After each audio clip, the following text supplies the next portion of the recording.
Istilah ini merujuk pada bagian selatan lempeng Eurasia yang menjadi inti benua Asia Tenggara yang dikelilingi oleh zona tektonik yang aktif di sebelah barat, selatan, dan timur yang sering mengalami gempa bumi dan aktivitas vulkanik. Ketika lempeng samudra menyusup ke bawah lempeng benua dalam proses subduksi, batuan di dalam bumi meleleh menjadi magma. Magma ini nantinya naik ke permukaan selama jutaan tahun sehingga membentuk rangkaian gunung api aktif seperti yang kita lihat di Indonesia saat ini.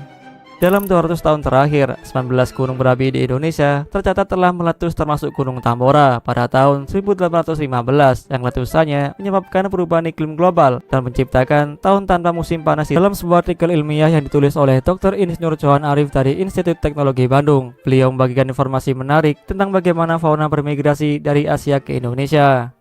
Beliau menemukan setidaknya ada 3 hipotesis yang diajukan oleh para peneliti mengenai proses ini, yaitu jembatan darat, jalur untung-untungan, dan berenang. Mulai pada awal Pleistosen, sekitar 1,8 juta tahun yang lalu, telah terjadi migrasi fauna melalui jembatan darat dari daratan Asia Selatan dan menyebar ke arah Sundaland. Hewan-hewan yang mengikuti jalur ini umumnya adalah mamalia besar seperti gajah, harimau, badak, dan tapir. Kelompok gajah yang bermigrasi ke wilayah ini berasal dari genus Elephas yang merupakan leluhur gajah Asia modern.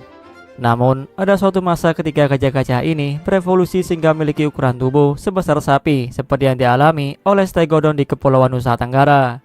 Mereka terjebak di pulau-pulau tersebut ketika permukaan air laut mulai naik pada akhir zaman es yang memunculkan fenomena insular dwarfism.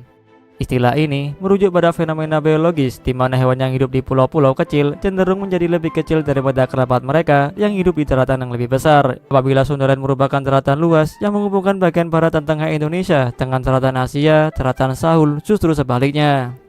Wilayah purba ini dulunya mencakup Australia, Papua, dan pulau-pulau lainnya yang berada di Indonesia Timur. Saat itu, banyak hewan dari Australia bermigrasi ke Indonesia, terutama melalui Kepulauan Wallacea yang menjadi perbatasan antara Sahul dan Sundaland. Komodo adalah salah satu hewan yang diketahui ikut serta dalam peristiwa ini yang telah singgah di Indonesia sekitar 900.000 tahun yang lalu. Ia kemudian disusul oleh Homo floresiensis yang baru muncul sekitar 700.000 tahun yang lalu di Pulau Flores yang kemungkinan merupakan keturunan Homo erectus yang terisolasi dan mengalami insular dwarfism mirip dengan Stegodon.